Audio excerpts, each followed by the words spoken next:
got a few indie friends who have released games successfully, and what they're saying is there are some people who do really well by the sort of constant stream of PR, but they tend to be the exceptions who are praise and things like that, and release good voice. For every one of those, there's thousands that just hit nowhere. And I've got, like I said, mates who've done this successfully. Actually, they're doing it full time. And what they said is these days, what they tend to do is focus on building a community. The word of mouth tends to do much better. And they also wouldn't advise showing or trying to do PR until you've got something that you can play. One of the problems I had here, something like a platform game, you might get it nice and playable quickly. I had a problem here where before all the mechanics were in and the AI and all that sort of stuff was in, didn't feel like much of a game. So the big PR push is coming. Now the game's playable fun. But yeah, people were saying they haven't had a lot of luck with third builds, which is important. So I'm assuming a lot of working copy. And then the other thing, like they're saying, is they're not getting a lot of hits from your traditional media. If you get on Rock, Paper, Shotgun, Kotaku, place like that, you will get stuff. But a lot of they're seeing decreasing numbers from other outlets. What is increasing, though, is things like Twitter and Tumblr, things like that. Your player communities, you can find them and you can key on a certain thought leaders. If they start liking your game, the YouTube bloggers, things like that. YouTube bloggers, things like that. Yeah, your cynical Brits, that guy. Also, don't you blog French? Yeah, it's big French. Of course, it's Yeah. yeah. There's a reason I was asking because particularly at GBC, I talked to Alexander Bruce who did Anti-Chamber. Right. His major thing was he started way early, like anywhere he could get the game, any expo he could try to meet with there, and he just kind of built up the relationship with the press. Because like Premier Arcade reported like half a dozen articles on Anti-Chamber just because he had the relationship with the press and they liked him. Sure. But obviously he also had a playable It's as well. There are different types of games. A similar thing comes into play when you look at Kickstarter. Some games do really well, some games don't. And I think the games that tend to do well are things that people can start playing immediately. And then it's just like it's obviously going to add features. Like a Minecraft, where you've got an early playable thing, and then it's going to be more, but it's fun at that moment. And then things with obviously the breakout ideas. Someone will have just such a cool idea that everyone loves it and it goes viral. Those are rare. And then the other one is something where you've got the name behind you. You've got a history. If you're Double Fine Games, their adventure game, like they put it up and it just explodes. That kind of thing, you can get a lot from that. But a lot of people struggle. So with this game, it may have been the wrong choice. I decided to wait until I could give people something playable, and then I'm push it. So I'm going to do a lot of PR. If it works out or not. The thing I really like is the screen really sets such a nice atmosphere. Yeah, I tried to focus heavily on atmosphere because I didn't have multiplayer, because I'm competing against people with huge budgets, huge teams. I thought, how can I do some? What can I focus on that they're not doing? And I thought, I'll do storyline and atmosphere and things like that. I don't see a lot of that. And also something different, Cyberpunk, whereas most card games, a lot of them are high fantasy. There's no dragons in this one. So. It makes me want to go home and watch Blade Runner. Exactly. I watched a lot of Blade Runner and those kind of movies when I was making this, and I have the soundtracks on. It just gets you in the mood, you're writing. Start swearing into the screens up there. Yeah, look, I must say, I think it was some pretty nice art. So that's really, It's a big thing. Also, I took to heart one of the things another mate of mine said is a lot of people focus on content instead of polish. It's actually a mistake. You can actually, you don't need to have 100 levels. You don't need to have 50 weapons. Get 10 weapons and 30 levels and just make them really nice. Focus on the user feedback, the feel of the game, the sound, just make it lush. And that actually works better for people. So I try to focus on that. Once you don't let the retro grade, it's been 4 years. See, I got that out of my system. Like I said, I was making a role-playing game by myself for 5 years. And it's like, this is about 10% done. This is not good numbers. So yeah. So I got that out of my system. And this was also, I said to myself, I want to make a commercial product. I've been working for other people making commercial games. I've gone through the whole process. I could see the mistakes I was making. Let me start from scratch, scope it out.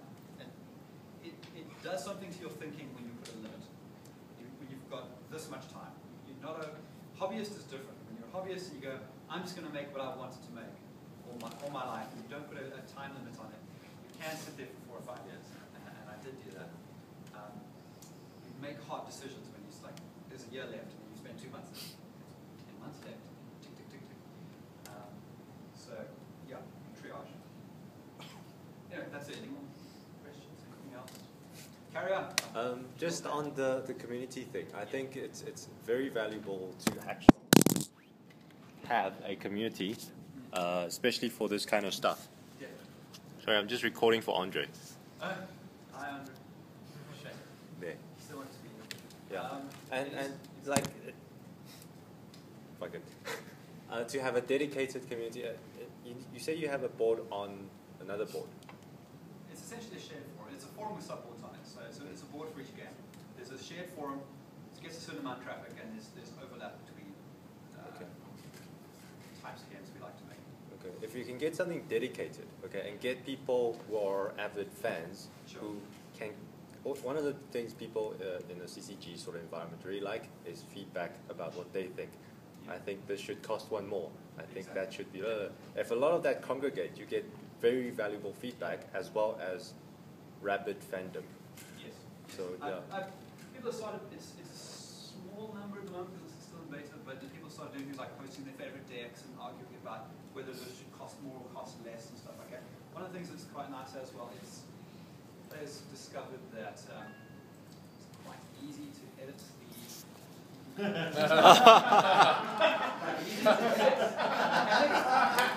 Cool.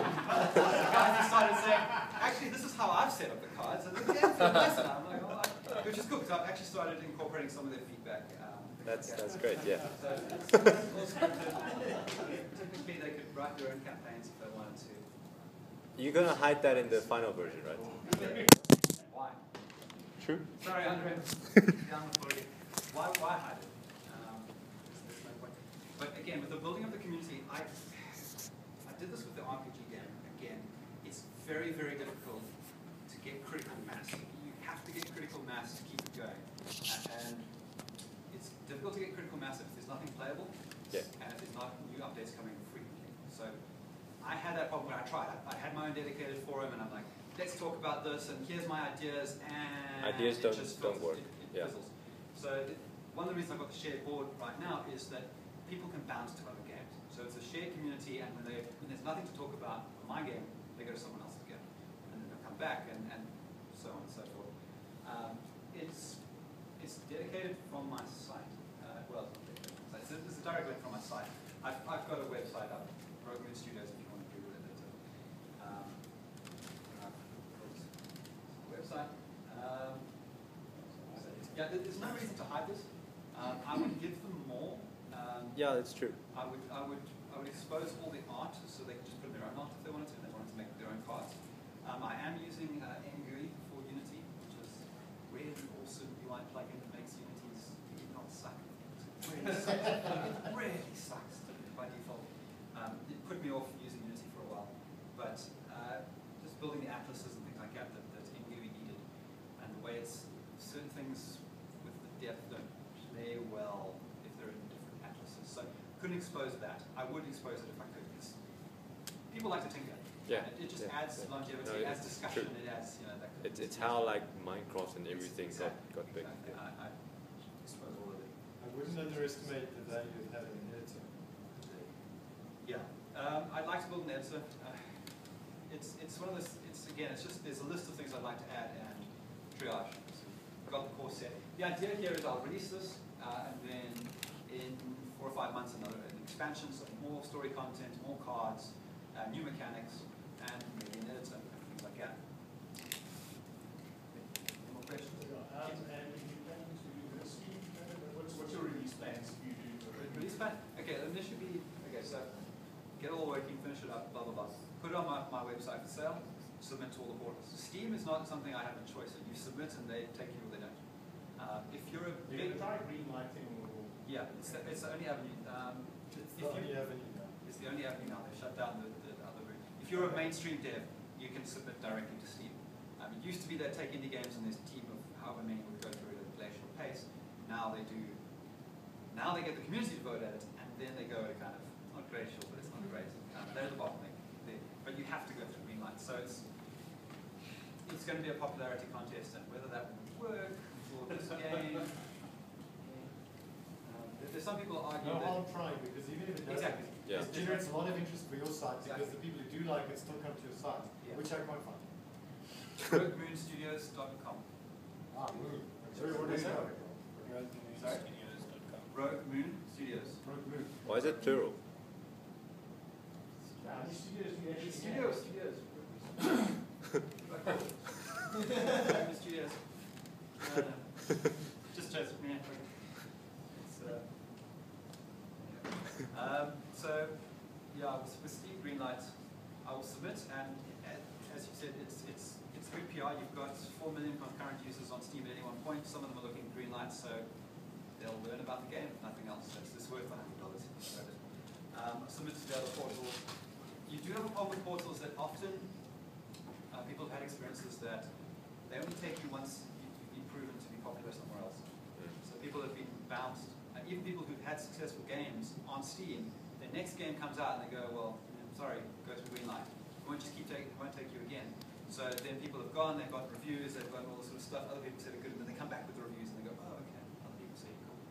So it's not necessarily a good filter. There's quite a lot of indies complaining about that, actually. Yes. Yeah. Yes. They've had 5 successful titles on Steam, and they must go through Greenlight. Yeah. However, they complained and they went through Greenlight in 3 days, so Yeah. it didn't really matter. Well, they complain to generate themselves some press to get the green light. Sometimes it works. Yeah, I've seen people do bundles to get Greenlight votes. You know, this humble bundle type thing. You don't pay for it. You just, well, you've got to give them long and pay, but they want Greenlight votes. That's what you do to get the bundle. It's not a perfect system. But it's better than nothing. It's better than nothing, and I think it's actually better than it was before, because it was essentially just a team of 10 people or something like that, sitting there reviewing, and obviously that's very subjective. It's going to be subjective with a big group, but it's now, there's a possibility that you will appeal to people who you wouldn't have in their team. Well, they just basically did a revise of Greenlight, so they're no longer doing the 10 games a month batch, they're now doing Like, what, 3 games every 2 weeks or something like that? something like that. Smaller number, but faster. But when I talked to Carl Ulver, who was one of his games was like, take me on Steam. They're like, no, and they like shuffled it to all the press. It was like, okay, the press like me, take me on Steam. And they're like, yes, Exactly. So the thing was like, I think in the old days it was a bit easier to get the press behind you and to say, the press like me, okay, no, we'll take it. Whereas now you have to go to the press has to go to the fans, and the fans have to go. It's a lot longer process to actually get on. And you've got a problem these days where there's a lot of noise. You're getting a sort of a feedback loop where once you become popular, it's easier to get the press, and you get more attention, you become more popular, and it makes the popular games more popular, and it's not necessarily. What did you do there? Just I sleep, I guess. Okay. And so it's not necessarily finding games that. So the idea is that Steam might give you discoverability for a game that is good but people don't know about. That I think is broken. I think it's the kind of thing where once you've known, it's easy to get on Steam. Well, there's also the problem that the guys who bought to go to Greenlight are not actually representative of the average Steam purchaser. And that is one of the complete economic faults of it. So the popularity in Greenlight does not necessarily imply success or failure on Steam itself. But Steam have acknowledged some of these problems, but at the same time, it's still better than your options on Xbox or PlayStation right now, which are give us a lot of money and maybe. It's definitely much better. Lots of indies have said that they're leaving Xbox because it's not doing so well for them. They're getting much better results on things like Steam. There's another problem you've come across there, what I mentioned with it's not the type of game that they like there, because it's a queue. So it's the most popular first. They're going to vote for the type of games they like. So you may have a decent number of fans, but if someone else is making a game that's more in line with what the Steam community already likes, you could just be pushed to the bottom again and again and again. After that, anyway, so getting back to the original point, after that, I will spend some time pointing to tablets. And try there, see how it does. And then on DLC. expansion, things like that. I'm also going to build more card games on this engine because I've spent a year and a half building it. I may as well make more stuff with it. I've got some ideas for other games with other mechanics. Yeah, cool. Cool.